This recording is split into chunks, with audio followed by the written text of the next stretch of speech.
Now, Mystery Theater.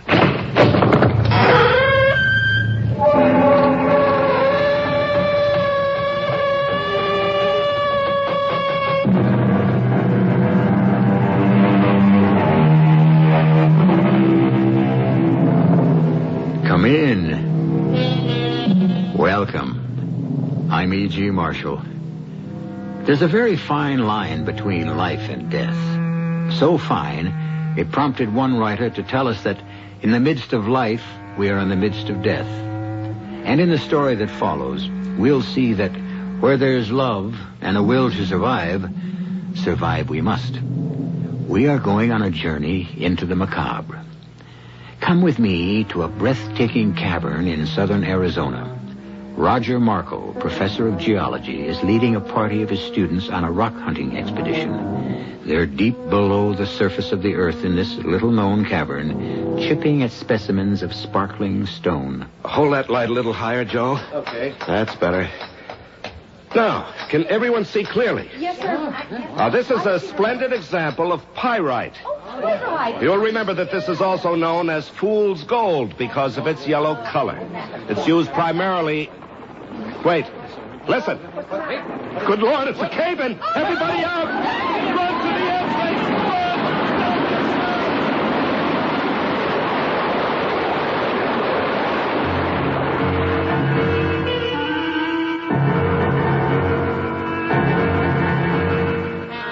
Our mystery drama, Someday I'll Find You, was written especially for the Radio Mystery Theater by Bob Juhren and stars Betsy Palmer.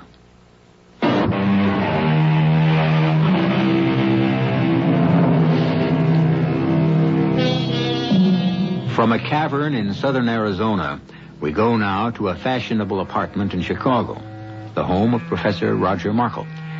Anne Markle, the professor's wife, is in her dressing room getting ready for the opera. Her sister Madge is at the living room bar, mixing a batch of cocktails. Olive or lemon peel, Anne? Olive. Since when did you take up martinis? Oh, about 2 years ago. Has it been that long since I've seen you? Not since Mother's funeral. Oh, that's right. Oh, I wish you'd visit us more often, Madge. Hey, will you zip me up? Sure. You know you're always welcome, and Roger is so fond of you. Oh, honey, you know how it is. We all get into our little ruts. Well, you've just got to stay on a few days after Roger gets back. He's dying to see you. Well, that can be arranged. I've nothing to rush home for. He's due back Sunday. What's he doing this time? Well, he has a group of students exploring some cave in Arizona, and he wants to write a book about it. Here's your martini, thanks, dear. I'm sure it'll be a good one. The book, I mean. Oh. Well, in his position, he has to publish. It's expected. Well, all the more reason to be proud of him. And I am. Well, we'd better call the taxi if we want to make dinner before the... Oh. No, I'll get it, dear. I'll get it. You finish your drink. All right. But it might be the valet. I had 2 of Roger's suits sent out. Yes? Mrs. Markle? No. I'm her sister. Is she at home, please? Yes, she is.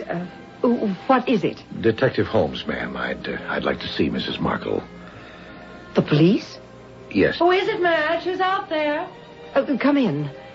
What's the matter, Madge? I don't know, Anne. This gentleman is from the police. Police? Mrs. Markle? Yes? I'm Detective Holmes, 31st Precinct. Oh.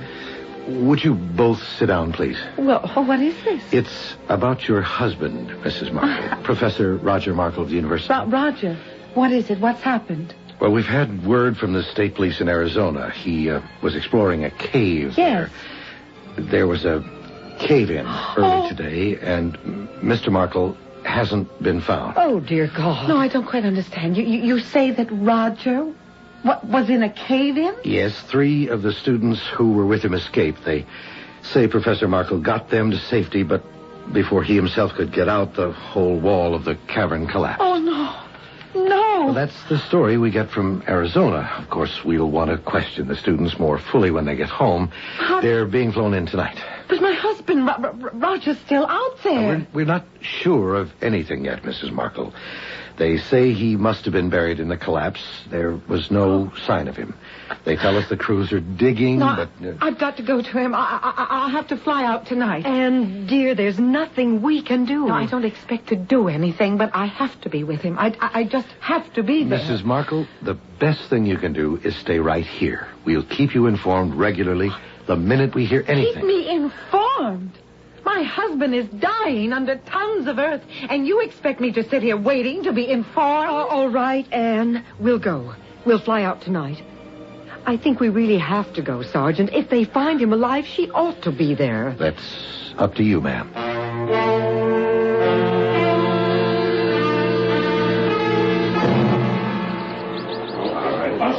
Why are they giving up? Why? Anne, dear, there's no use digging anymore. They've hit solid rock. And Roger's been under there for more than 48 hours. There's just no hope. They can't get to No, we him. came all this way, and they've given up. Darling, they did all they could. The least they could do is give me his body to bury. Oh. Anne, dear, let me take you home with me. No, I want to get back to Chicago.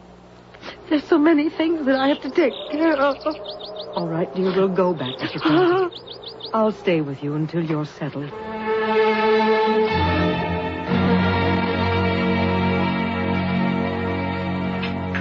More coffee, Anne? No, thank you. No. Dinner was lovely. Anne, I've got to bring this up sometime. I know. You want to be getting home. Well, it's been more than a month now. You know I'd stay as long as you need me, but I've got to get back to Texas for a while. I'll even come back here in a few weeks if you want. No, Madge, I've got to start adjusting. It's time you did go home. Oh, my dear. You know you've been wonderful, and I just couldn't have gotten through this without you. But you do have your own life, and I've got to start remaking mine. I think the sooner you try, the better you'll be. Somehow I don't feel like a widow. I feel as though any minute I'm going to hear Roger's key in the door. I know, Anne, I know. When Ed died, I used to hear, or thought I heard, him coming in the back door. Once I even thought he was in the shower. Oh. Darling, we just don't change overnight. It takes a long time getting used to. You buried Ed.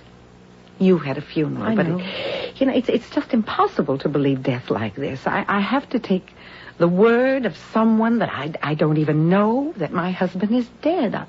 Yes, I suppose that's even harder to accept. I just don't have any choice. Well, I'll try to get a flight out Sunday. Darling, you've got to promise me one thing. Oh, anything, ma'am. That you'll come visit me. I promise. Maybe in the fall, all right? Definitely in the fall. I'll hold you to it. And I'll call you every Sunday. Oh, yes. Yes, we must keep in touch. And much more often than we have been.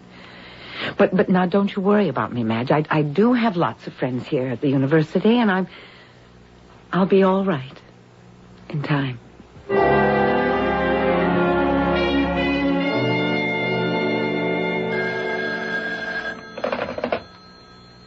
Hello.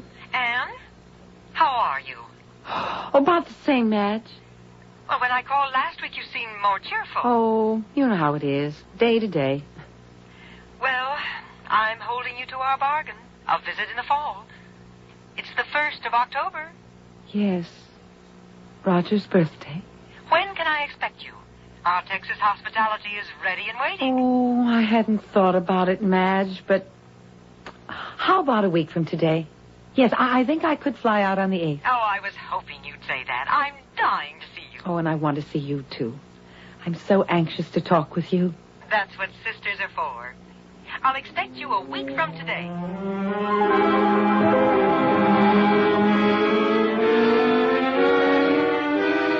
And you're looking wonderful. I wish I felt it. Listen, 1 week under our Texas skies and you'll be a different woman. Oh, I'm a different woman, all right. How was the plane trip? I hardly noticed. Oh, that's the way it is with these jets. They're so smooth, you'd hardly know you're flying. Olive, right? You're still drinking martinis, aren't you? Well, I haven't had a drink since The accident? Well, it's time you did. Oh, here's to, what? There's not much to drink to anymore. I'm sorry. I should have realized. There's nothing worse than phony cheerfulness when you're ripped apart inside. But I thought you'd be a little better by this time. Oh, I didn't mean it that way, Madge. I was doing it for myself, I guess. And I don't know what to say. Well, I thought time would help. I'm not over it. I'll never get over it. I'm so glad you came anyway. It shows you're not wrapping yourself into a cocoon. Well, I haven't had the time to do that. The university wants me to go back to teaching. Well, that's a marvelous idea. Oh, they're just being nice. But I might take them up on it. When Roger was alive, he was my life. But now I have to do something. Well, for the next 2 weeks, you have nothing to do but relax. Oh, I wish I could relax.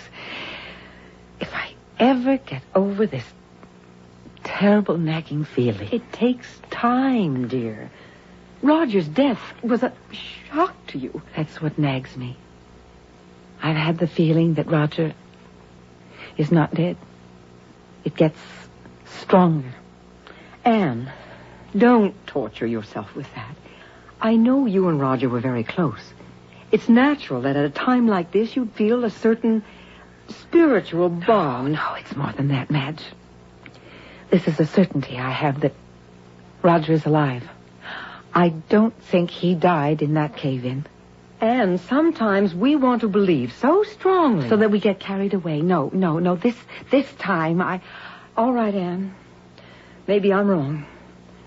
If it helps you to believe this way, that's best. If it makes getting up in the morning easier. Oh, it does. But the nights. Oh, those nights. Finish your martini. And I'll tell you what we're going to do tonight. We're going to El Vadro.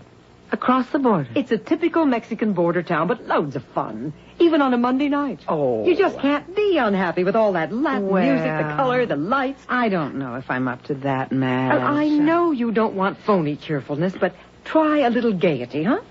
Just for me. Well, all right. And maybe I'll take another martini. I'm feeling looser already.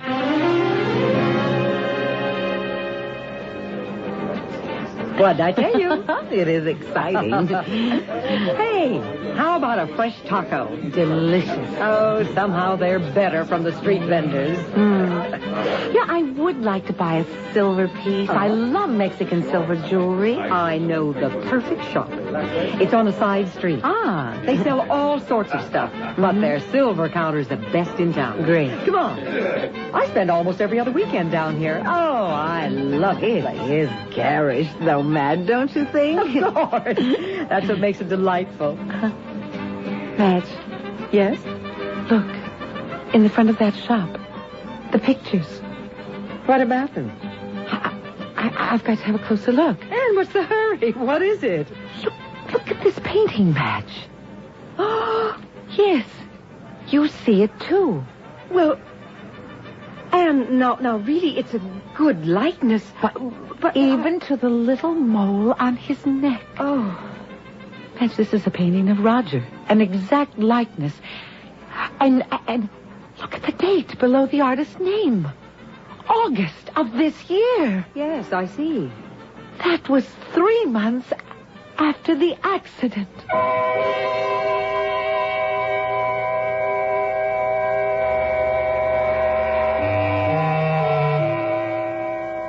Can it really be a portrait of Anne Markle's late husband, Roger? It's not easy to have your portrait painted 3 months after you're presumed dead. Unless, of course, you aren't dead. Madge seems to think it's just a likeness, that it's not really Roger Markle in the painting. But try to convince Anne of that. You'll see how impossible that is when I return shortly with Act 2.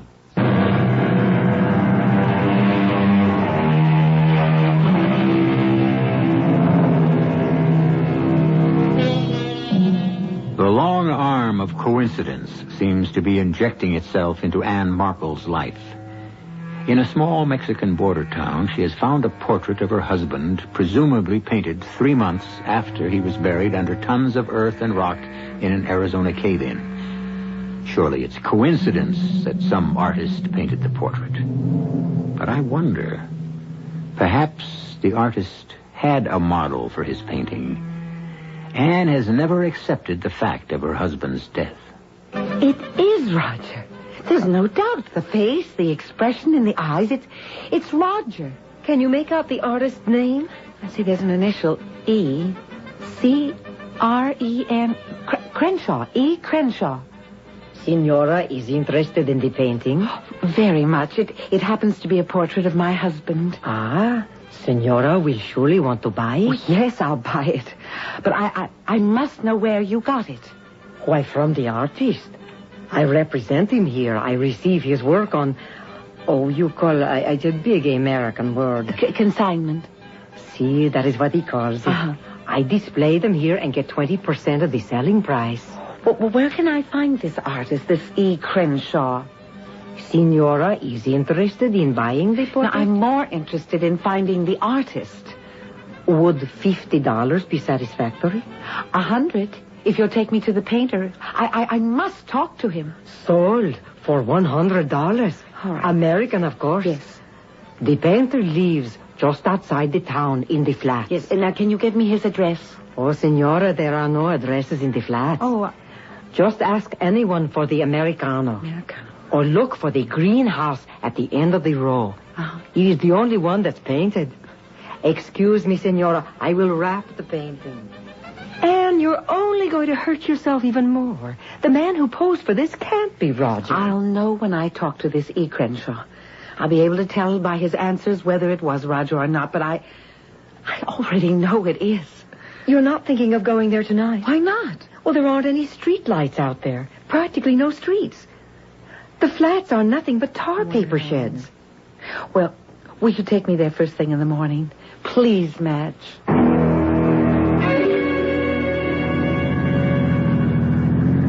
No wonder there aren't any addresses. There aren't any streets. Well, that's what I told you last night. The flats are a sore point with the village government. Well, why should this Crenshaw want to live out here? But it doesn't cost anything. Oh, there's the greenhouse. Well, certainly different from the rest. The artist's touch, no doubt. Yes. It's bigger than the others, too. Ah, and there's your artist. Looks like he's expecting us. Oh, but how would he know? Well, I imagine the grapevine is very well developed down here. Oh, he's waving. Well, at least he seems friendly enough. Good morning. Fine day, isn't it? Yes. Mr. Crenshaw? Yeah, that's me. Welcome to my humble villa. You were expecting us. I heard a charming American woman was interested in one of my paintings. Bought one, in fact. May we talk? It's very important to me. Certainly. This way, ladies. I have you. fresh coffee on. Thank you. Thank you so much. I'm Ann Markle, and this is my sister Madge Connors. How do you do? Doubly charmed. It's not much of a villa, but I like it. After you, ladies. Oh, wow, what a pad. What do the natives think of it? They think I'm crazy. Sit down. Well, I would like to get right to the point, Mr. Crenshaw. This painting of yours. Yes, I like that one. It's one of the best likenesses I've done. Well, I'm convinced that the man in your painting is my husband. Oh? You painted this last August. Now, how did you meet him? Did he tell you his name? No, as a matter of fact, he didn't seem to know his name. What? I met him in a bar one night, the Cantina Flora. He was sitting there staring into a beer. I started sketching him, and we got to talking. You don't mind? No. You've got a sensitive face. Musician? No. What's your business? I don't know. I mean, lots of things. I'm not really sure. Head a little to the left, please. Mm-hmm. No, thanks. I'm Ed Crenshaw. Jose, 2 more beers, please. Don't want to tell me your name? Well, it doesn't matter. We all go through life anonymously anyway. Well, I'm not sure. I can't remember exactly. Something wrong? No. I don't think so. Why? Well, you don't seem to Nah, forget it. We all have our reasons. Question period over. I'm, trying to get to Acapulco. You've got a long way to go. Yes, I know. I'm, trying to find a girl. A girl I knew there once. A lovely girl. And, I can't quite remember her face. Her name was, Anne. Oh, running after instead of away from? No, I seem to have run out of money. Here, just a little higher, please. Mm-hmm. Well, I'll give you $10 for posing.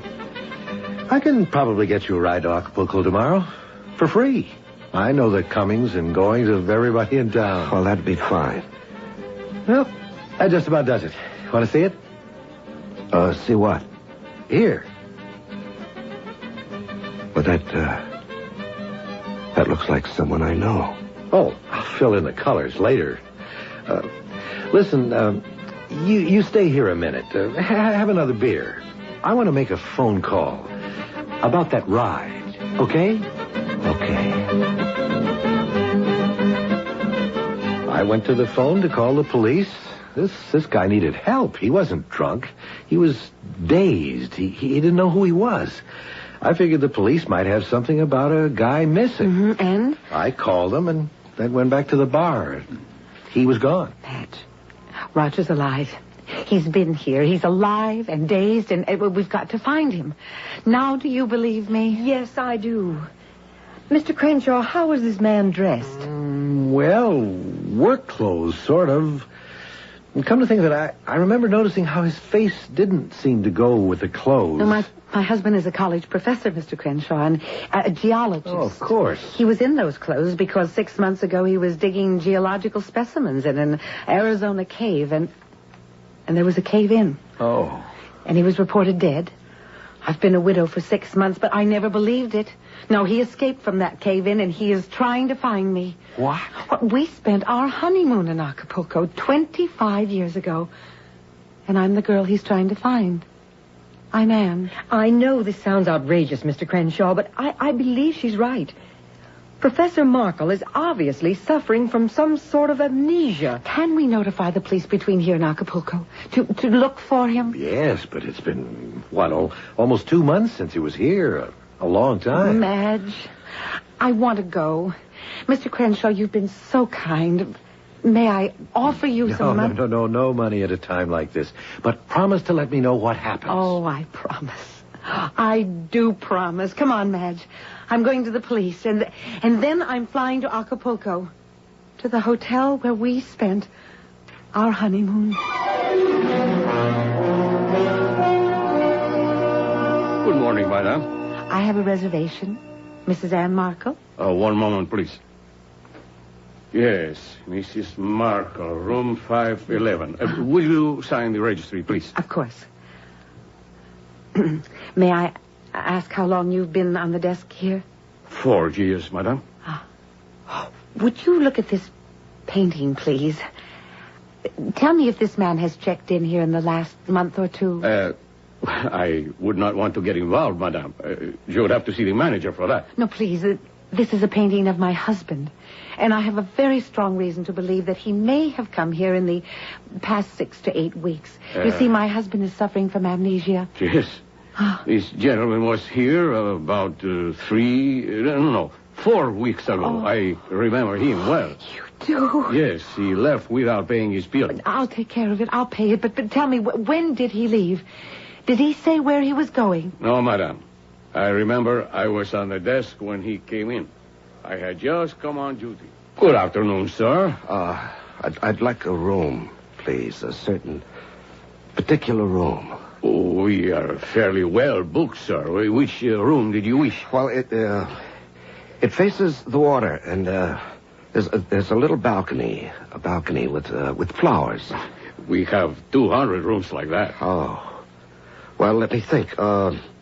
511. Yes, 511. Let me take a look. You are in love. Yes, 511 is available. Would you sign the register, please?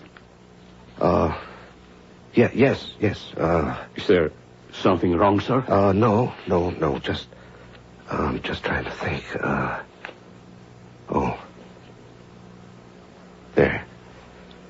I'm meeting my wife. I expect she'll be along shortly. Yes, sir, Mr. Smith.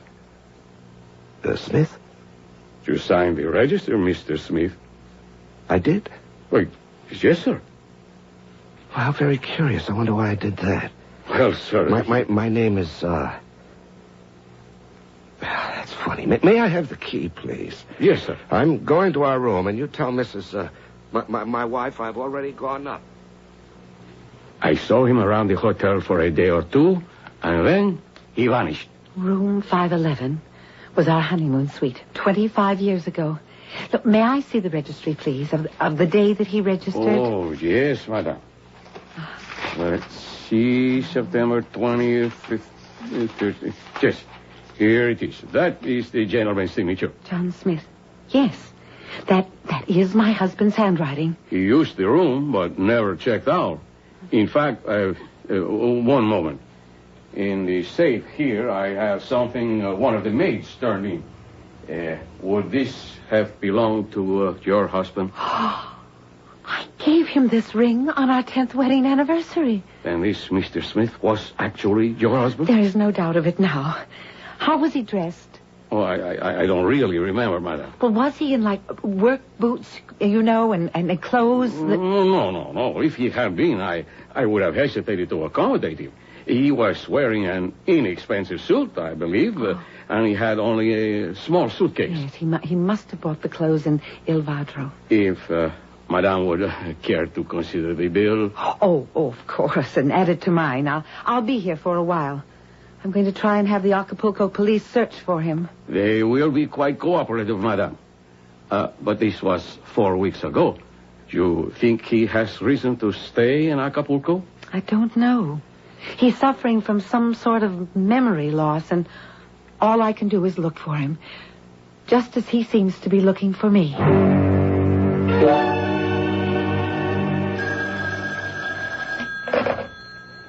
Hello? Mrs. Markle? Yes. This is Manuel, on the desk downstairs. Oh, we talked yesterday about your husband. Yes? Something occurred to me last night. The day before he, disappeared, he came to the desk asking for his wife. No name, just my wife. Yes. And he said he wanted to find her because they had to be leaving for Los Angeles. What? He said his graduate classes were starting and he had to get back. Of course. That's where he'd go next. Manuel, is it? Yes, madam. Would you have my bill made up right away? I'm flying out as soon as I can get a reservation. Oh, and would you have the operator place a call to Mrs. Madge Connors, Conners, and that's Laredo, Texas. The area code is 512-768-3112. Anne? What is it? Madge, I'm on my way to Los Angeles. What? I have one more lead to trace. A little apartment Roger and I had in Westwood when he was studying for his master's at UCLA. Well, what brought that up? Roger was here in Acapulco, Madge. Are you sure? I have Roger's ring. The one I gave him. What? They found it under the bed in the room he had. And the clerk remembered him. He says Roger told him that he had to get back to Los Angeles for graduate classes. And that's exactly where we went when we came back from our honeymoon. Anne, I think it's time you went to the newspapers. You know, you can't skip all over the country. No, I don't want that kind of publicity. Not for Roger. But the papers can describe his condition. Someone knowing the story might see him, and Well, I'll consider it after I've been to Los Angeles. You want me to meet you there? No, thanks, Madge. I'll go alone. And I'll call you, honey, from L.A. tomorrow. All right, dear. I'll sit by the phone. And pray, Madge. Oh, pray for me.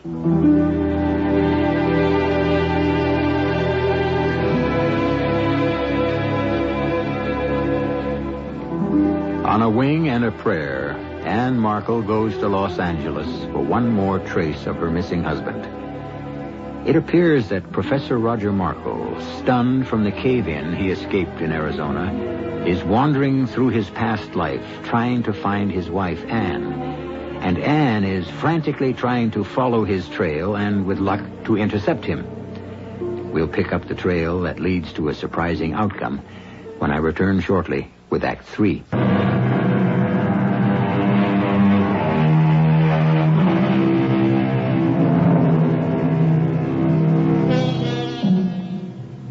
In these days of modern jet transportation, one can go anywhere in a matter of hours. The jet plane is indeed a magic carpet that can eliminate the distance between lovers and bring them together. Now Anne Markle rides such a magic carpet, settling gently on the runway at Los Angeles, closing the distance between her and her husband, whom she's sure is in this city, looking for her. A cab ride to a Westwood hotel, a restless night, and next morning we join Anne in front of a neat white garden apartment.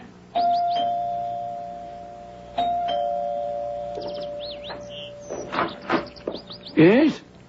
You're the superintendent? That's right. But we haven't got any vacancies, ma'am. No, it's not that. I'm looking for someone. Yeah? Have you by any chance seen this man in this painting recently? Last week. Last week? Yeah? Caught him trying to get into apartment 2A. Our apartment. What was that? The man was my husband. We lived in apartment 2A 25 years ago. 25 years ago? Yes. Yeah, maybe that explains it. He raised a hell of a fuss. Oh, he's suffering from amnesia. What happened? People in 2B called. Said some guy was hammering on the door to the apartment next door. I look out the window across the pool. Sure enough, this guy is on the balcony in front of 2A, banging on the door. I hightail it over. Anne, open this door. Hey, what's going on here? What you want? I want to get into my apartment. Anne, are you in there? This isn't your apartment. The Murphys live here. I took this place a month ago, just before my honeymoon. Look, Mack, if you want trouble, I know how to hand it out. Now scram. Who are you to tell me to get out? I'm getting Mr. Foster. Mr. Who? The super. Now, you're the one who'd better scram. I'm the super. The devil you are. I never saw you before. Now, look, buddy, let's go quietly, and I won't call the police. Otherwise... Why doesn't she answer? Anne! Okay, let's go. Come on. Anne, why don't you answer? Anne! Anne! Anne. He called my name. It was you he was looking for? Oh, yes. And he called my name. That means he knows who I am. Maybe he even knows who he is by now. What happened then? Where did he go? I ushered him out to the street and didn't see him again. And this was a week ago? A week yesterday. If he's like you say he is, the police might have picked him up. Why don't you try them? Oh, if only they have. Sure hope you find him soon. Fella running around like that could get into trouble.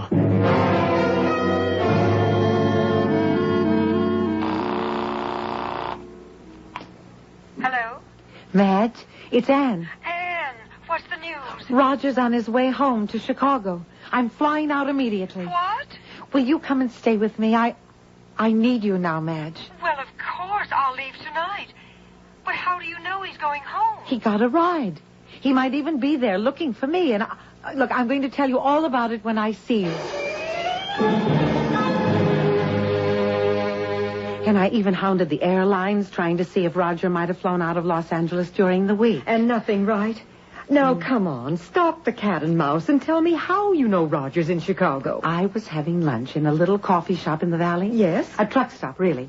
And I'd been walking and showing Roger's painting. I guess people thought I was a crazy woman. Well, it was a little erratic. But I put the painting down on the counter, and when I ordered a chicken sandwich, the counter clerk looked at the painting and told me Roger had been there. Oh. He was positive, because as he put it, the guy was trying to get a ride to Chicago. Well, he told me one of the truck drivers offered Roger a ride, and they left together. Oh, Anne! Now, this was 6 days ago. All the time I was chasing around Los Angeles, Roger was on his way home. Oh. Well, I almost expected him to open the door for me when I got in this afternoon. He wasn't there, of course, but now at last, we're in the same city together. Oh, Roger's coming home.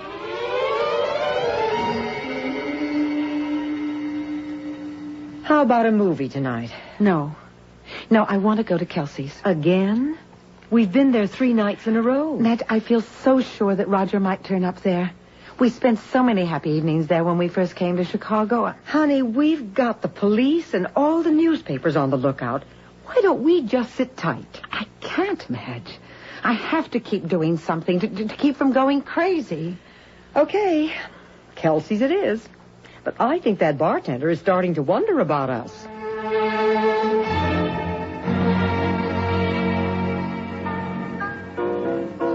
Well, we're pretty sure at least that Roger's in Chicago or on his way. Yes. Just a matter of time. Why not try to relax? I'm closer to him than I've been yet. I can't relax. It just might be any minute, even here. I feel that I'm doing something. Putting myself in his path perhaps only, but in his condition anything might happen to him. I almost feel that I ought to be on the street. Madge. Well, Madge, look at the window. Look. What? It's Roger. He's there on the sidewalk. He's looking right in at me. Roger? Good Lord. Excuse me, I'm sorry. I'm in a terrible hurry. Excuse me. Roger. Roger? Roger? Anne, where is he? I don't know. I saw Roger at the window. I thought he saw me. He looked right at me, but he's gone. Oh, I've got to find him. He can't be far. Anne, wait. Wait, it's too late. Anne!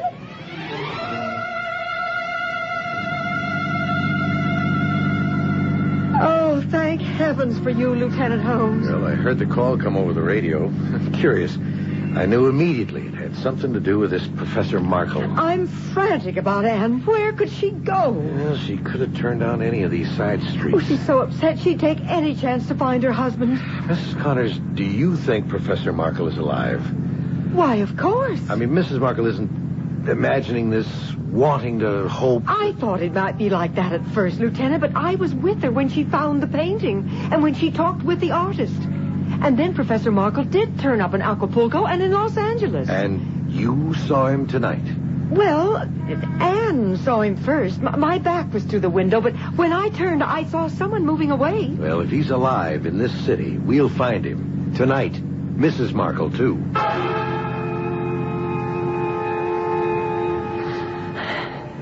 No, he just couldn't have gone this far so fast.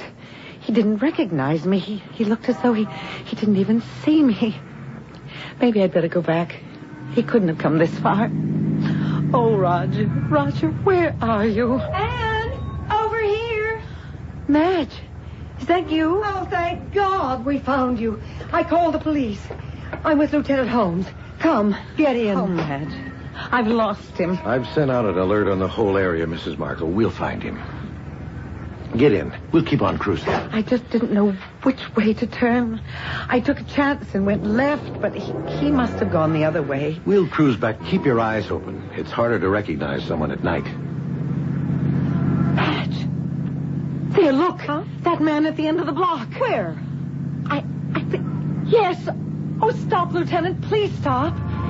He's walking toward us. That's Roger's walk. It is Roger. See him? He's in the light of the street lamp now. Anne. Roger, over here, Roger. Oh, he doesn't hear me. Anne, wait. Roger! Roger! Anne, stop! Look out! Anne!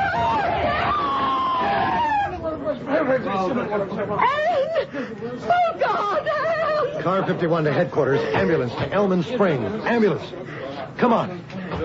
Back, everybody. Please, stand back, everybody. I can't look. Lieutenant, is she... I don't know. Why did she run like that? It wasn't Roger. There wasn't anyone there on the street.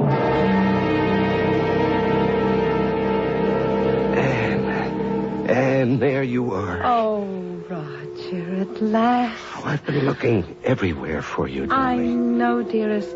Oh, I knew you were alive all the time. I kept looking. I kept following you.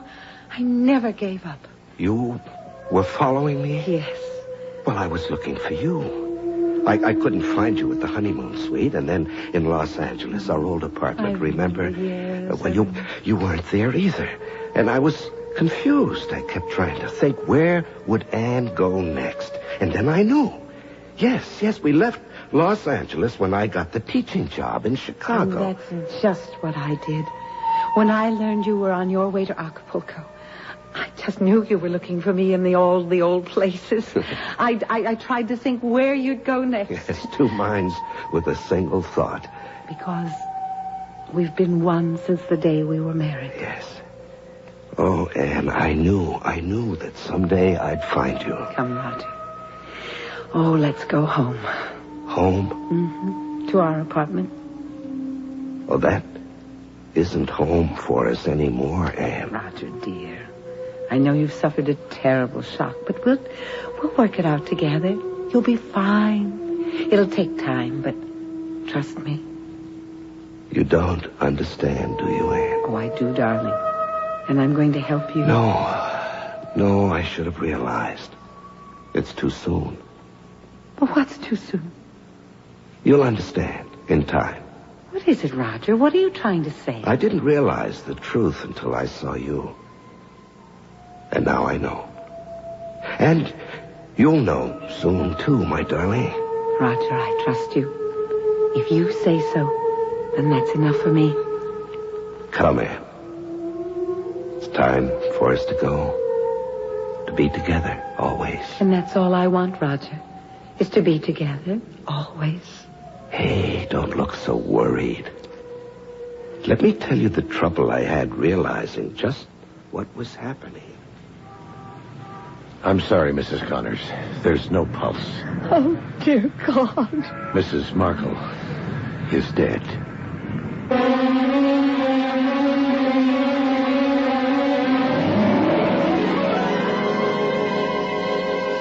Love has a way of fulfilling itself. Across eternity, Anne and Roger Markle find each other. And Madge, earthbound and mourning for her sister, cannot know the joy Roger and Anne are sharing. She will bury her sister's body without the slightest inkling of Anne and Roger's present happiness, for they love one another and have found one another. And what more could either of them ask? I'll be back shortly. If you have not yet prepared your will, please listen carefully. Without a will, the laws of the state and not you will determine who receives your property and in what amounts. Who manages the affairs of your estate. Your choice as guardian of your minor children may never be known. Your loved ones could face unnecessary legal costs and needless court delays. Now, for only $12.95, you can make your own will quickly and safely with the American Will Kit. You'll receive simple fill-in-the-blank will forms with easy-to-follow directions. The forms were prepared by lawyers to be valid in all 50 states. Order now, and you'll also receive free of charge our easy-reading personal protection guide, giving you important tips and special information that can save you money. Now is the time to take advantage of this special mail order opportunity. To order, call toll-free 1-800-542-1212. Only $12.95 plus shipping. That's 1-800-542-1212. Money back if not satisfied. Call now, 1-800-542-1212. The rent bill, the car payment, Eddie's braces. I wish I was made of money. I wish I could fall asleep. Sandman, help me to sleep. Mr. Sandman. It's me, but not with sand. These days, for occasional sleeplessness, I have Compose Sleep Aid. Compose helps you fall asleep faster, sooner than without it.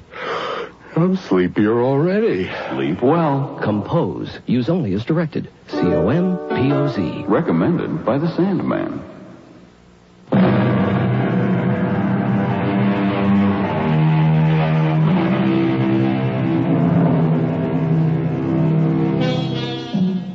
Some people chase rainbows.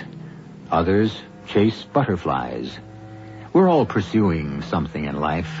A hope, a dream, a mate, even happiness. And when the object of our pursuit is love, no barrier is too great to overcome. For love is the pot of gold at the end of the rainbow, the monarch butterfly of all human needs and emotions. And in our story just concluded, it was the force that transcended even death. Our cast included Betsy Palmer, Joan Shay, Larry Haines, Gil Mack, and Robert Maxwell. The entire production was under the direction of Hyman Brown.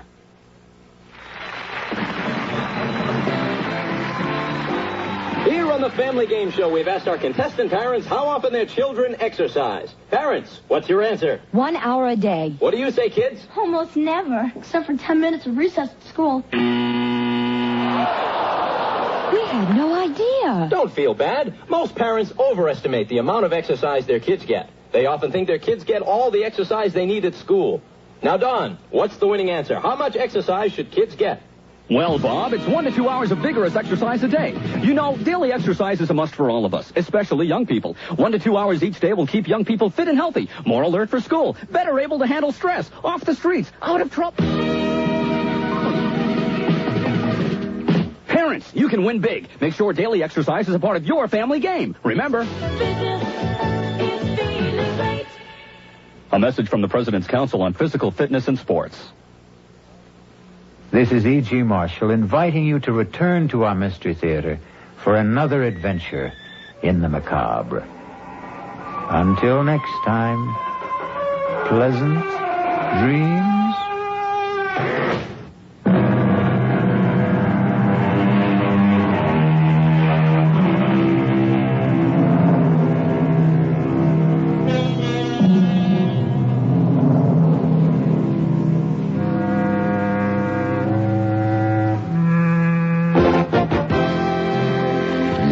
To WWJ News Radio 95, I'm Earl Dickinson. And in the next few minutes, we will have complete details on these stories of police chase in Detroit ends in the arrest of a man wanted for murder. A classic Tucker automobile auctions for a record price. Communication workers at Michigan Bell give the okay to a new contract over there. These stories coming up along with sports at 1:15, and you know by now the Toronto Blue Jays have gotten back into this playoff series with the Oakland A's. Weather Command predicts partly cloudy and cool this morning, a low in the upper 30s, very chilly. Saturday, later today, partly cloudy, windy, cool, a high only about 52 degrees. Look ahead to Sunday, partly sunny, another chilly day, maybe an afternoon sprinkle.